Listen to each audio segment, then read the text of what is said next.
Can we please relax about socialism? Only in America is the word freighted with so much perceived menace. That's not true at all. This is insane. David Bentley Hart, a scholar of religion and a cultural critic. It's an opinion piece. I'm not going to blame the New York Times outright, but I just like to point out. Can I explain? Can I easily name? Actually, you know what? I'm pretty sure all of you, off the top of your head, can name a country more concerned with socialism than the United States. How about like the former Soviet states? I'm pretty sure they're concerned with the narrative and the idea of socialism, considering the 100 years or so.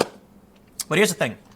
I love how mainstream media, the establishment media, it leans left. Come on.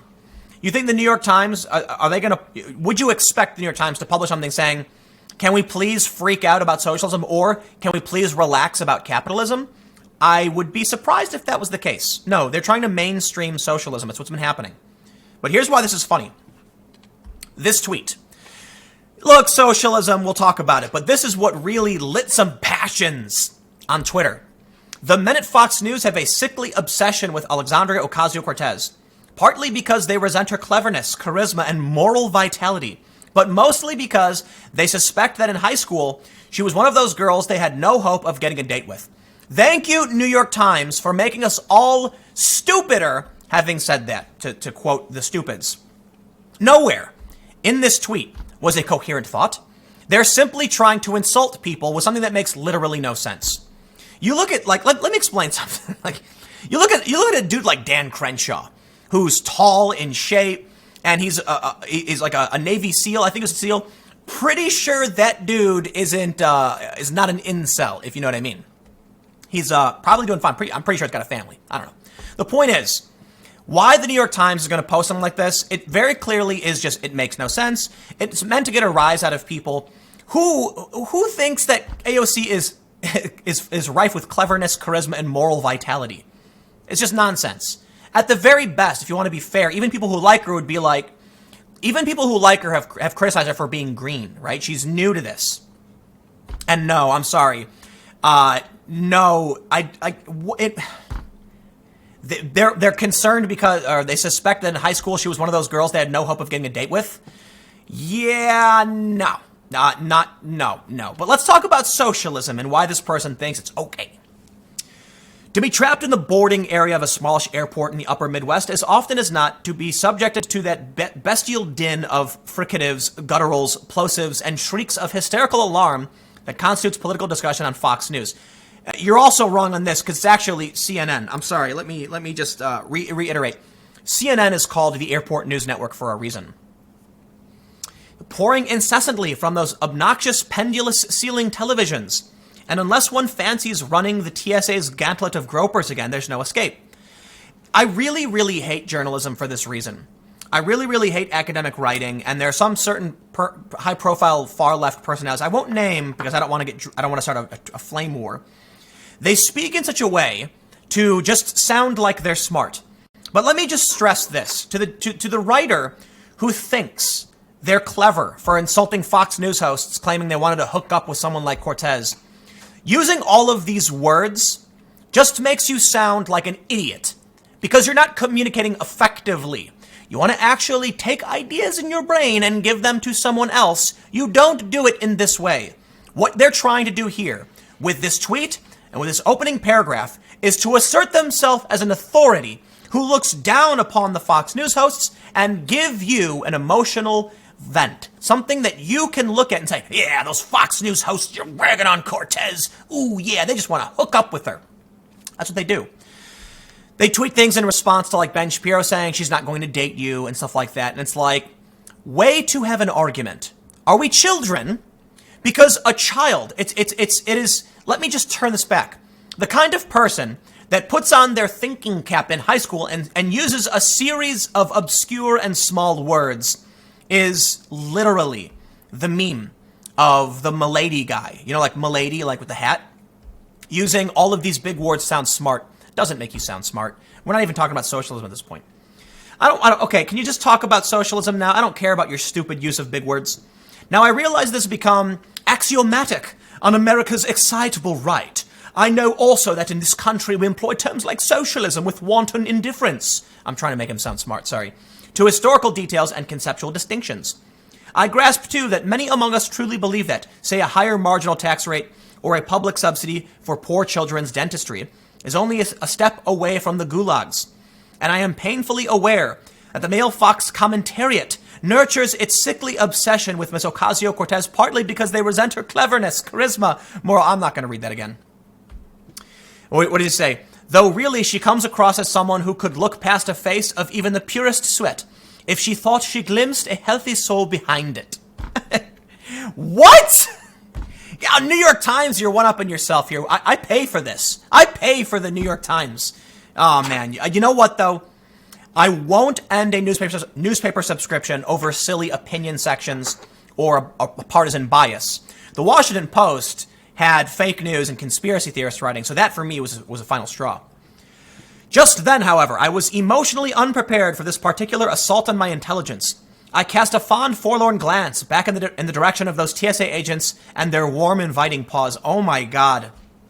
If pretense could be if there was such a way that pretense could turn into a physical substance, it would be through something like this. It would be, writing this would literally cause the pretense to ooze from your monitor screens. Dear Lord.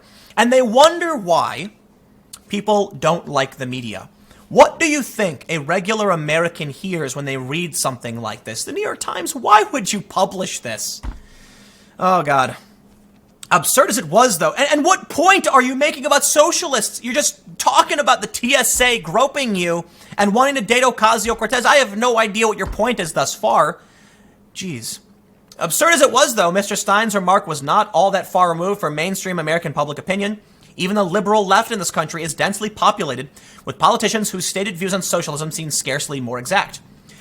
It may be amusing to hear Republicans assert that a military kleptocracy like Venezuela is a socialist country because its government uses that word when lying about itself. Oh, here we go. Listen, can I ask you a question?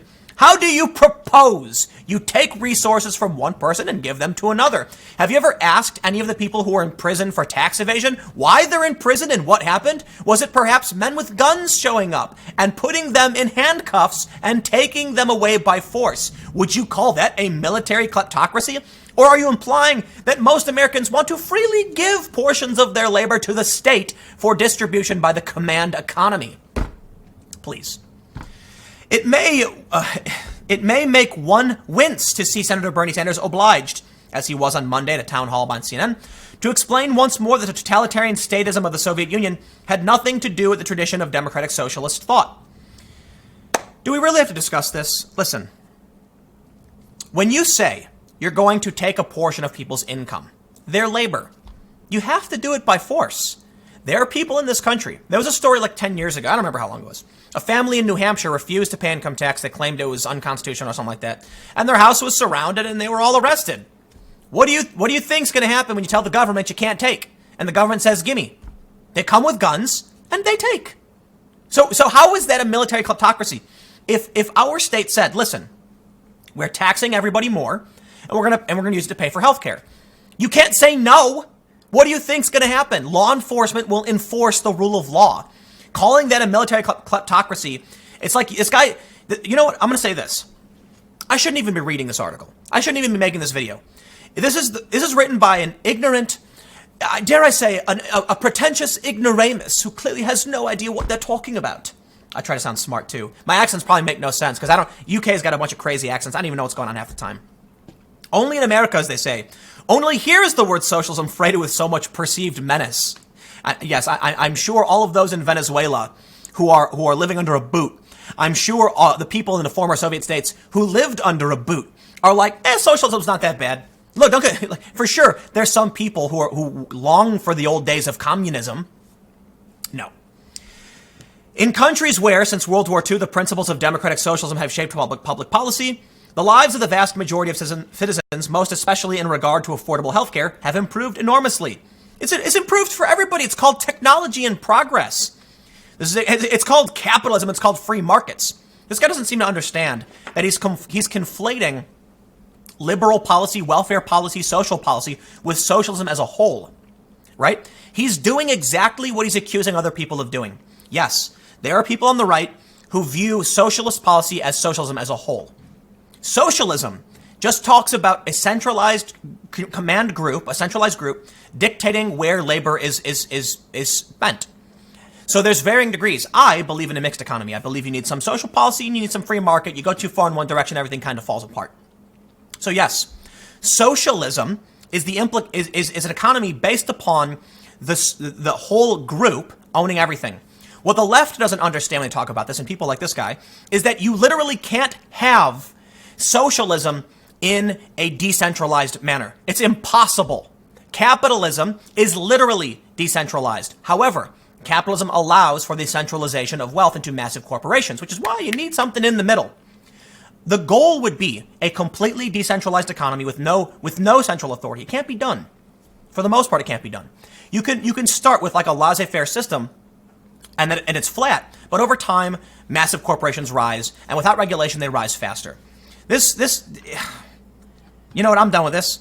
The only reason I wanted to read this is because of this ridiculous argument. This guy is a child. Dr. Hart, wow. Really impressed. Did you make up the university in which you got your PhD? Because I really don't believe it.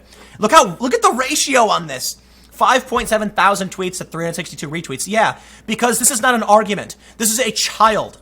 This is an argument you do in high school. Oh yeah? Well, you're just jealous because you're only mad because you can't date her. No, I had a principled opposition to her statement she made about the occupation of Palestine and spending $21 trillion accounting errors as money. No, you just want to date her. Oh, God, I'm so over this. I'll see you guys tomorrow at 10 a.m.